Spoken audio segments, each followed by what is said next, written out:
এই দাও ভর্তা টাইম করো জাদা দাও তাহলে বোঝা যাবে জাদা দাও ভর্তাটা।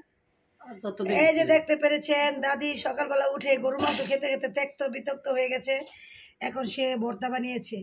কে কে ভর্তা খাবেন চলে আসেন এবার নাও ভর্তা নাও তো। হ্যাঁ তার মানে কেউ দিত না। পাড়ার মধ্যে ভাত মাইকা কে খাইছেন? মাও মাও ভর্তা সরাও। পাড়ার মধ্যে কারা কারা ভর্তা পাড়ার মধ্যে কারা কারা ভর্তা পাড়ার মধ্যে কারা কারা এইভাবে এই যে পিষে পিষে ভাত খেয়েছেন? ভাত মাখা কে খাবেন চলে আসুন। হ্যাঁ ভর্তা দিয়া পাড়া দিয়া ভাত মাখা নাকি? ও কঠিন খাবার।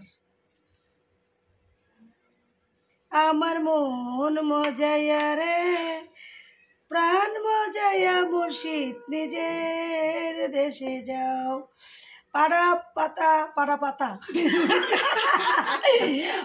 পুতা যারা এই যে পিষে পিষে ভর্তা দিয়ে খেতে চান তারা আমাদের বাসায় চলে আসেন। ঠিকানা হচ্ছে 01 ফাঁক আমাদের বাড়ি কোতারার বাগ। আইলে পুতা তো একটা বাড়ি দিও দাদি মাইজের দাওয়াত দিয়ে পুতা দেওয়ার বাড়ি দিতে চায়। কোন দেশে আছি? গরম গরম ভাত ধোয়া উড়ানো ভাত। আসেন আসেন চলে আসেন। লবণ লইলো লবণ লইলে ভালো লাগবো। ভাতের ভিতরে একটু লবণ লো তাহলে একটু টেস্ট হবে। এই যে লবণ লবণ মুস্কান রে এ পাড়া পোষা ভাত খাবি নি? দেখে দাও একটা মজার খাবার। এই যে শিখো পাড়ার ভিতরে ভর্তা বানাইছে না এই পাড়া দিয়ে পিসা ভাত খেতে মজা খাইবা। মুস্কানে কয় না খাইছে না। তুই আজকে ছুরি শুটকি ভর্তা বানাইছিলাম খাইছিল।